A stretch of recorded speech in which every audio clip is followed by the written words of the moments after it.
Punjabi radio USA ਪੇਸ਼ ਕਰਦਾ ਹੈ ਅੱਜ ਦਾ ਦਿਨ ਸਿੱਖ ਇਤਿਹਾਸ ਵਿੱਚ।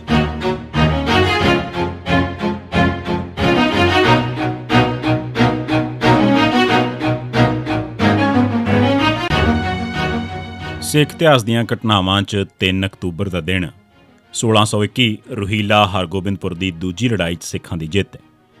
ਰੋਹੀਲਾ ਪਿੰਡ ਨੂੰ ਗੁਰੂ ਅਰਜਨ ਸਾਹਿਬ ਨੇ ਵਸਾਇਆ ਸੀ ਤੇ ਇਸ ਦਾ ਨਾਂ ਗੋਬਿੰਦਪੁਰ ਰੱਖਿਆ ਸੀ। ਹੁਣ ਇਸ ਨੂੰ ਹਰਗੋਬਿੰਦਪੁਰ ਆਖਦੇ ਨੇ। ਗੁਰੂ ਸਾਹਿਬ ਦੀ ਗਵਾਲੀਅਰ ਕੈਦ ਦੌਰਾਨ ਇਸ ਥਾਂ ਤੇ ਭਗਵਾਨ ਦਾਸ ਘੇਰੜ ਚੰਦੂ ਦਾ ਕੁੜਮ ਨੇ ਨਜਾਇਜ਼ ਕਬਜ਼ਾ ਕਰ ਲਿਆ ਸੀ।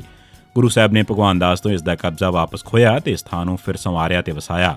ਕੁਝ ਦਿਨਾਂ ਮਗਰੋਂ ਭਗਵਾਨ ਦਾਸ ਘੇਰੜ ਨੇ ਚੰਦੂ ਦੇ ਪੁੱਤਰ ਕਰਮਚੰਦ ਦੀ ਮਦਦ ਨਾਲ ਫੌਜ ਇਕੱਠੀ ਕੀਤੀ ਤੇ 27 ਸਤੰਬਰ 1621 ਦੇ ਦਿਨ ਰੋਹੀਲਾ ਉੱਤੇ ਹਮਲਾ ਕਰ ਦਿੱਤਾ। ਇਸ ਹਮਲੇ 'ਚ ਬੁਰੀ ਤਰ੍ਹਾਂ ਹਾਰ ਖਾਣ ਮਗਰੋਂ ਭਗਵਾਨ ਦਾਸ ਘੇਰੜ ਨੇ ਜਲੰਧਰ ਦੇ ਮੁਸਲਮਾਨ ਹਾਕਮ ਨੂੰ ਪੈਸੇ ਦੇ ਕੇ ਉਸ ਦੀ ਫੌਜ ਨੂੰ ਚੜ੍ਹਾ ਲਿਆਂਦਾ। 3 ਅਕਤੂਬਰ ਕਈ ਥਾਈਂ 4 ਤਰੀਕ ਵੀ ਲਿਖੀ ਮਿਲਦੀ ਹੈ। 1621 ਦੇ ਦਿਨ ਫਿਰ ਬੜੀ ਘਮਾਸਾਨ ਲੜਾਈ ਹੋਈ। ਇਸ ਲੜਾਈ 'ਚ ਭਗਵਾਨ ਦਾਸ ਘੇਰੜ, ਉਸ ਦਾ ਪੁੱਤਰ ਰਤਨ ਚੰਦ ਤੇ ਚੰਦੂ ਦਾ ਪੁੱਤਰ ਕਰਮਚੰਦ ਤਿੰਨੋਂ ਹੀ ਮਾਰੇ ਗਏ।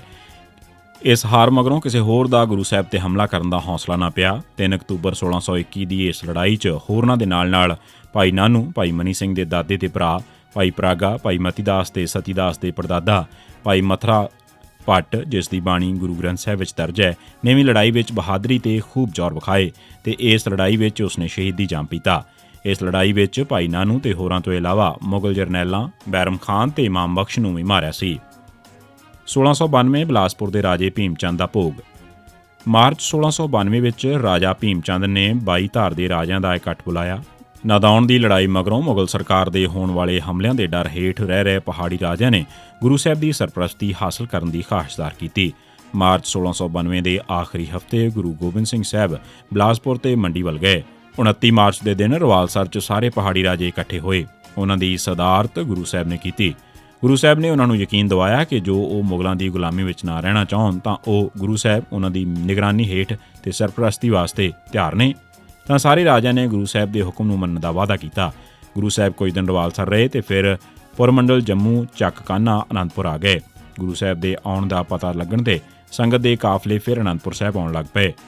ਪਰ 16 ਸਤੰਬਰ 1692 ਦੇ ਦਿਨ ਬਿਲਾਸਪੁਰ ਦਾ ਰਾਜਾ ਭੀਮ ਚੰਦ ਚੜ੍ਹਾਈ ਕਰ ਗਿਆ। ਉਸ ਦੀ ਅੰਤਮ ਰਸਮ 3 ਅਕਤੂਬਰ 1692 ਦੇ ਦਿਨ ਸੀ। ਭੀਮ ਚੰਦ ਦੀ 17ਵੀਂ ਦੇ ਸੰਬੰਧ 'ਚ ਗੁਰੂ ਸਾਹਿਬ ਆਪਣੀ ਦਾਦੀ ਮਾਤਾ ਨਾਨਕੀ, ਆਪਣੇ ਪਰਿਵਾਰ, ਭਾਈ ਚੌਪਤ ਰਾਏ ਤੇ ਕੁਝ ਮੁਖੀ ਸਿੱਖਾਂ ਨੂੰ ਨਾਲ ਲੈ ਕੇ ਅਨੰਦਪੁਰ ਸਾਹਿਬ ਤੋਂ ਬਿਲਾਸਪੁਰ ਗਏ। 1930 ਜਥੇਦਾਰ ਤੇਜਾ ਸਿੰਘ ਪੁੱਚਰ ਦੀ ਮੌਤ ਹੋਈ। ਅਕਾਲੀ ਲਹਿਰ ਦਾ ਇੱਕ ਮੁੱਖ ਆਗੂ ਜਥੇਦਾਰ ਤੇਜਾ ਸਿੰਘ ਪੁੱਚਰ, ਜਿਨ੍ਹਾਂ ਦੇ ਨਾਂ ਤੋਂ ਅਕਾਲ ਤਖ਼ਤ ਸਾਹਿਬ ਦੇ ਜਥੇਦਾਰ ਦਾ ਅਹੁਦਾ ਸ਼ੁਰੂ ਹੋਇਆ ਸੀ, ਦੀ 3 ਅਕਤੂਬਰ 1930 ਦੇ ਦਿਨ ਆਪਣੇ ਭਰਾ ਵੀਰ ਸਿੰਘ ਨਾਲ ਇੱਕ ਝਗੜੇ 'ਚ ਮੌਤ ਹੋ ਗਈ। 1986 ਹਰਪ੍ਰੀਤ ਸਿੰਘ, ਜਗਤਾਰ ਸਿੰਘ ਤੇ ਬੀਬੀ ਕਰਨ ਕੌਰ ਗ੍ਰਿਫਤਾਰ। ਪੁਲਿਸ ਨੇ ਹਰਪ੍ਰੀਤ ਸਿੰਘ ਟੀਸੂ, ਜਗਤਾਰ ਸਿੰਘ ਤੇ ਬੀਬੀ ਕਰਨ ਕੌਰ ਨੂੰ 3 ਅਕਤੂਬਰ 1986 ਨੂੰ ਗ੍ਰਿਫਤਾਰ ਕੀਤਾ। ਮਗਰੋਂ 13 ਅਕਤੂਬਰ 1986 ਦੇ ਦਿਨ ਇਹਨਾਂ ਨੂੰ ਇੱਕ ਨਕਲੀ ਮੁਕਾਬਲੇ 'ਚ ਮਾਰ ਦਿੱਤਾ ਗਿਆ।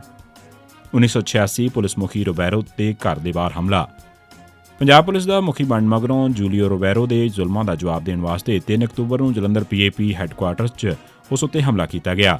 ਇੱਕ ਚਰਚੇ ਮੁਤਾਬਕ ਖਾੜਕੂ ਰੋਬੈਰੋ ਨੂੰ ਜਿਉਂਦਾ ਫੜਨ ਆਏ ਸੀ ਤੇ ਉਸ ਨੂੰ ਮਾਰਨ ਦਾ ਹੁਕਮ ਨਹੀਂ ਸੀ, ਵਰਨਾ ਉਸਨੇ ਉਦੋਂ ਹੀ ਮਾਰਿਆ ਜਾਣਾ ਸੀ। ਉਂਝ ਜਦੋਂ ਫੜਿਆ ਨਾ ਜਾ ਸਕਿਆ ਤਾਂ ਖਾੜਕੂਆਂ ਨੂੰ ਉਸ ਤੇ ਗੋਲੀ ਚਲਾਉਣੀ ਪਈ। ਉਹ ਜ਼ਖਮੀ ਹੋ ਕੇ ਰੇਂਗ ਕੇ ਅੱਗੇ ਵਧਦਾ ਗਿਆ। ਇਸ ਹਮਲੇ 'ਚ 2 ਸਿਪਾਹੀ ਮਾਰੇ ਗਏ ਤੇ ਰੋਬੈਰੋ ਦੀ ਬੀਵੀ ਤੇ ਕੁਝ ਸਿਪਾਹੀ ਜ਼ਖਮੀ ਹੋਏ। ਇਸ ਦਲੇਰਾਨਾ ਐਕਸ਼ਨ ਵਿੱਚ ਸਾਰੇ ਸਿੱਖ ਬਚ ਕੇ ਨਿਕਲ ਆਏ। ਬਾਅਦ ਵਿੱਚ ਇਹਨਾਂ 'ਚੋਂ sub inspector Gurbachan Singh, 20 October ਨੂੰ ਹਰਦੇਵ ਸਿੰਘ ਰਾਣਾ, 28 ਅਕਤੂਬਰ ਨੂੰ ਅਨੰਦਪੁਰ ਸਾਹਿਬ ਦੇ ਇੱਕ ਗ੍ਰੰਥੀ ਪਟਵਾਰੀ ਦੀ ਪਤਨੀ ਬੀਬੀ ਹਰਦੇਵ ਕੌਰ ਦੇ ਘਰੋਂ ਸਰਦੂਲ ਸਿੰਘ, ਸਰਦਾਰ ਮਲਕੀਤ ਸਿੰਘ ਤੇ ਬਲਵਿੰਦਰ ਸਿੰਘ 27 ਅਕਤੂਬਰ ਨੂੰ ਗ੍ਰਿਫਤਾਰ ਕੀਤੇ ਗਏ। ਉਹਨਾਂ ਤੋਂ ਇਲਾਵਾ ਟਰੱਕ ਮਾਲਕ ਕਾਜ ਸਿੰਘ, ਉਸ ਦਾ ਭਣੇਵਾਂ ਗੁਰਮੇਲ ਸਿੰਘ, ਮੋਕਲ ਨਗਰ ਹੁਸ਼ਿਆਰਪੁਰ ਤੋਂ ਇੱਕ ਬਿਰਧ ਔਰਤ ਨੂੰ ਹਿਰਾਸਤ ਲਿਆ ਗਿਆ।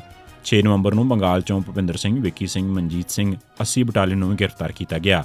ਇਸ ਹਮਲੇ ਤੋਂ ਬਾਅਦ ਰੋਬੈਰੋ ਕੁਝ ਡਰ ਗਿਆ, ਜਿਸ ਨਾਲ ਕੁਝ ਚਿਰ ਸਿੱਖ ਨੌਜਵਾਨਾਂ ਤੇ ਝੂਠੇ ਮੁਕਾਬਲੇ ਰੁਕ ਗਏ।